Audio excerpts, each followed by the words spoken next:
Buenos días. De parte de la Fundación Universitaria de San Martín, mi grupo de compañeros y mi persona les venimos a hablar sobre el informe de diversidad celular. Mi nombre es Tulio Barrio y yo les estaré dando un breve resumen de lo que se hizo en esta práctica siguiendo la metodología leída. En este experimento se compararon los diferentes tipos de células para ver cómo se ven y cómo son sus estructuras. También identificamos algunas partes importantes de las células. También se buscó microorganismos que hay en una gota de agua usando el microscopio y los diferentes objetivos. También se aplicaron algunas técnicas de coloración usando algunos reactivos para identificar las diferentes estructuras celulares que se hizo con los materiales llevados al laboratorio. Todo esto con el buen manejo del microscopio óptico. Bueno, en lo que sería la introducción de esta práctica, pues tenemos que todos los organismos están compuestos por células. Sabemos que la célula es esa unidad más pequeña y esta es la que forma los tejidos, órganos, sistemas y seres vivos. Y pues como acabo de mencionar, vemos que todos los organismos están compuestos por los que serían pues las células. Para poder observar las células detalladamente, bueno, hay células que se pueden ver a simple vista. Sin embargo, para ver esas células chiquititas y así como full detalladamente, es necesario hacerlo con un equipo especializado, que pues en este caso nosotros para esta práctica utilizamos lo que sería pues el microscopio con diferentes objetivos. Bueno,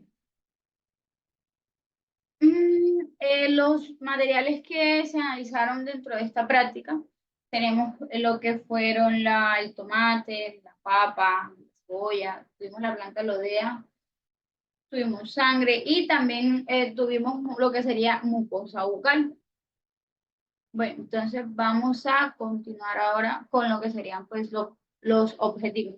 Dentro de los objetivos tenemos que identificar por medio de lo que sería la atención. En este caso pues nosotros utilizamos lo que fue el Lugol para identificar los plastos presentes en la papa, tomate y la cebolla.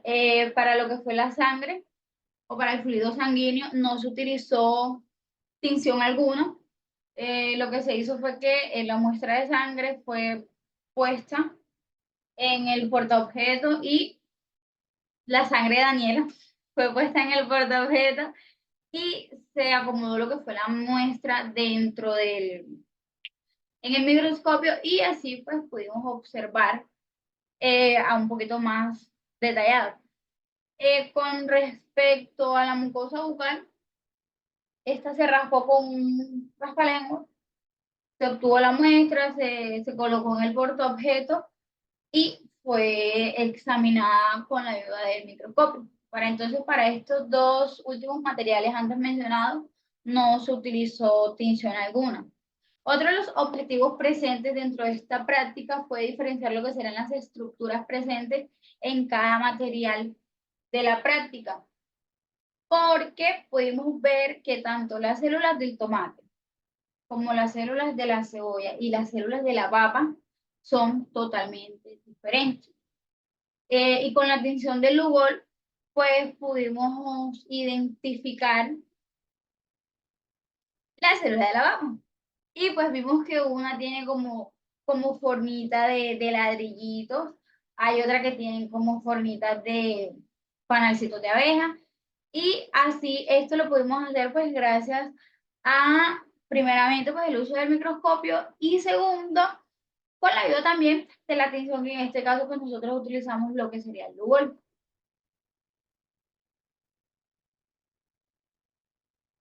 Bueno, seguimos con la metodología y pues gran parte de esa la dijo mi compañera Katherine, pero yo les voy a explicar el paso a paso que se realizó pues en nuestra práctica de laboratorio. Esta práctica se va a cabo con una preparación meticulosa de cada una de las muestras, se tomaron pequeñas porciones de tomate, utilizamos también el ODEA, utilizamos papa, pues una capita, una piel de la cebolla, también usamos una gota de agua estancada, una gota de mi sangre, una gota de raspadura mucosa y estas muestras se colocaron cuidadosamente en un portaobjetos y se cubrieron pues con un cubreobjetos.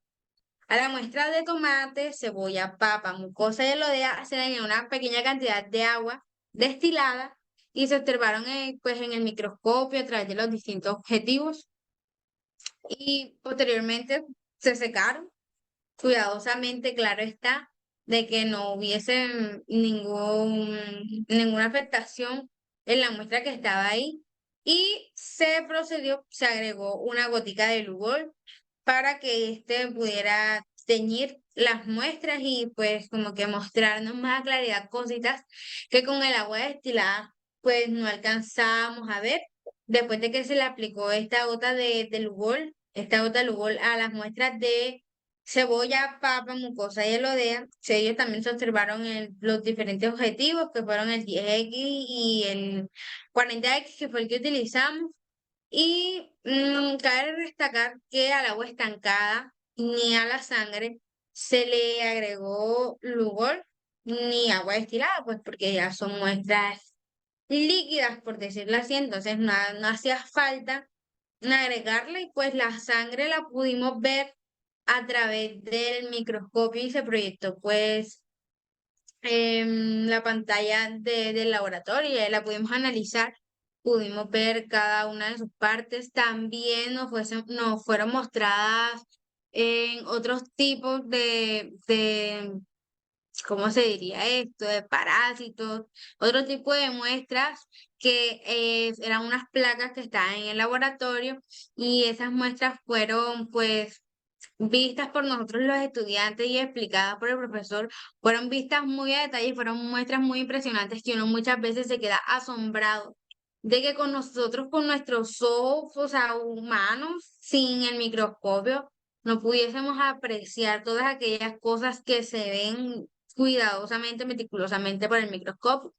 Bueno, y pues una vez que se tuvieron listas en el microscopio, se procedieron a realizar dibujos, a realizar esquematización detallada de cada una de estas muestras que se realizaron, observándose y pues sus resultados fueron notables a lo largo de todo este proceso. Vamos a seguir con los resultados. Sí, puedes ponerle la diapositiva de los resultados. Bueno, voy a hablar sobre los resultados. Y en nuestra muestra de cebolla se observó que, como decía mi compañera Catherine, o sea, cada una de las muestras tenía formas distintas, porque había unas en forma de ladrillitos, otras en forma de panal de oveja, de panal de abeja, y pues cada uno, perdón, cada una, pues, en medio de la coloración que se hizo con el Lugol, pues mostró más a claridad cosas que no habíamos visto con el agua destilada. Y en la cebolla se observó que la célula tiene forma hexagonal y se encuentran unidas unas entre otras, unas muy cerquita de las otras. Y las células de la piel de la cebolla son muy parecidas incluso a las de las células humanas, porque ambas son células eucariotas, poseen un núcleo diferenciado, así como algunos organelos nucleares. Sin embargo, en las células de la cebolla encontraremos una estructura exclusiva de las células vegetales, la llamada pared celular, la cual nosotros los seres humanos no tenemos en nuestras células. Seguimos con pues, la muestra de tomate. Esta se observó unos pequeños puntos separados unos del otro, con alta pigmentación roja. Se observó la célula con diferentes pigmentaciones, los cuales se llaman cloroplastos, y estos están encontrados dispersos en la célula, pero muchos están cerca del núcleo, en la pared celular, y un poco más claras que pues en el objetivo 40X fueron un poco más claras que pues en el 10X porque lo vemos a mayor claridad, con mayor nitidez, con mayor resolución. Estas pues se observaron, en esta se observó su célula vegetal, los cloroplastos que pues el tomate tiene, el núcleo, la vacuola, también se notaba pues una forma poligonal que tiene la célula del tomate. Seguimos con la elodea, que en esta se observó que sus células son de forma rectangular, con coloración verde, pues porque es una planta verde, una planta acuática. Y pues su coloración fue verde y están unidas entre sí. También se observaron los cloroplastos presentes, pues los cloroplastos presentes en la célula, lo cual indica que el tejido, o sea, lo cual indica la presencia del tejido parenquimático. En la papa pasó algo pues bastante, ¿cómo decirlo? No se tiñó al igual que en el tomate o que en la lodea al agregar Lugol, pues porque el Lugol es un reactivo que cuando está en contacto con el almidón, pues, o sea, el color que toma es como un azul violetoso, no sé cómo se dice como tal esa palabra, pero o sea, al sentir la presencia del almidón al momento de añadir el Lugol, se observaron las células de parenquímica de Solanum tuberosum, que está en la papa o en la patata, como le digan en pues, los países, los demás, aquí se le llama papa, con abundantes amiloplastos que por el efecto de la tinción con solución de Lugol han virado sí el color blanco, color amarillento de la papa, a un color violeta o a un color azul violáceo. En la mucosa oral se encontró varias células, incluyendo las células epiteliales escamosas, las células de la capa basal, unas células caliciformes y unas células inflamatorias como los leucocitos. Pues cuando yo miré a través del microscopio, o sea, había uno que como que enfocar mucho, aparte de enfocar nuestra mirada en el microscopio, había que enfocar mucho nuestra mirada en la muestra y, o sea, concentrarnos en lo que vamos a ver, porque yo al principio no veía nada, pero ya después sí también vi como formas de unas burbujitas y pues eso se ve en la mucosa y en el agua estancada. Fue sorprendente porque jamás en ninguna de las prácticas de laboratorio habíamos visto como que una muestra o habíamos realizado una muestra así, pues agua estancada, agua que tiene parásitos, y en esta se presenció pues un parásito que se estaba moviendo por ahí y el cual vimos, el cual también se hizo una esquematización y eso lo veremos en el informe, en la discusión y los resultados, cada una de las esquematizaciones de estos resultados, de estos procesos que se hicieron a través de la práctica de laboratorio. Y en la sangre también se encontró, o sea, fueron como, la sangre la vimos pues en la pantalla del laboratorio, pero como muchos punticos rojos cerca el uno del otro, o sea, se vio tan wow, que tú la veías y eso, tú decías como que de esa gotica de sangre pueden salir tantas cosas. Entonces a mí me encantó esta práctica de laboratorio. Y eso sería todo por los resultados.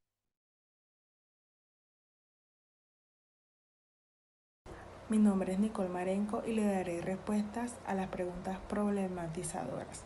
Primera pregunta, ¿cuáles son las características generales de las células procariotas? Tenemos que tener en cuenta que las células procariotas son células que carecen de núcleo definido y organelos membranosos, como mitocondrias o retículo endoplasmático. Tienen un solo cromosoma circular y se reproducen principalmente por fisión binaria. Además, su tamaño suele ser más pequeño que el de las células eucariotas. Segunda pregunta, ¿qué tan diferente podría ser la vida en la Tierra y para los seres humanos si no hubiesen surgido las bacterias? La vida en la Tierra sería drásticamente diferente si las bacterias no hubiesen surgido, ya que las bacterias desempeñan roles cruciales en los ecosistemas terrestres y acuáticos. Sin bacterias, la descomposición de materia orgánica sería mucho más lenta, lo que afectaría la disponibilidad de nutrientes para otros organismos.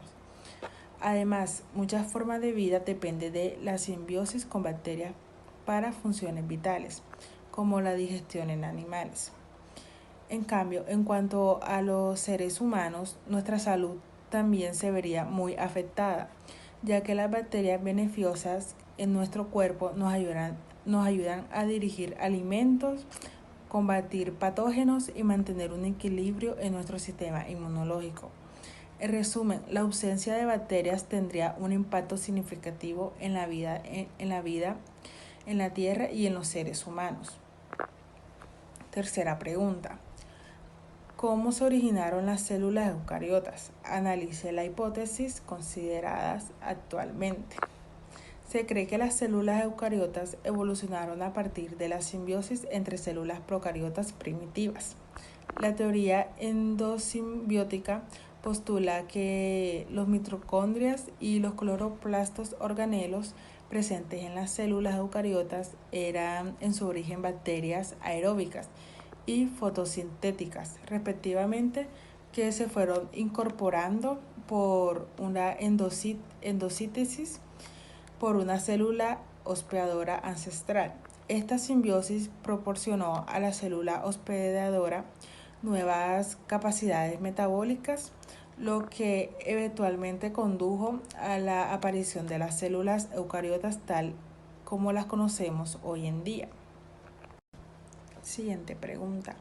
Un cuadro comparativo entre las células procariotas y eucariotas.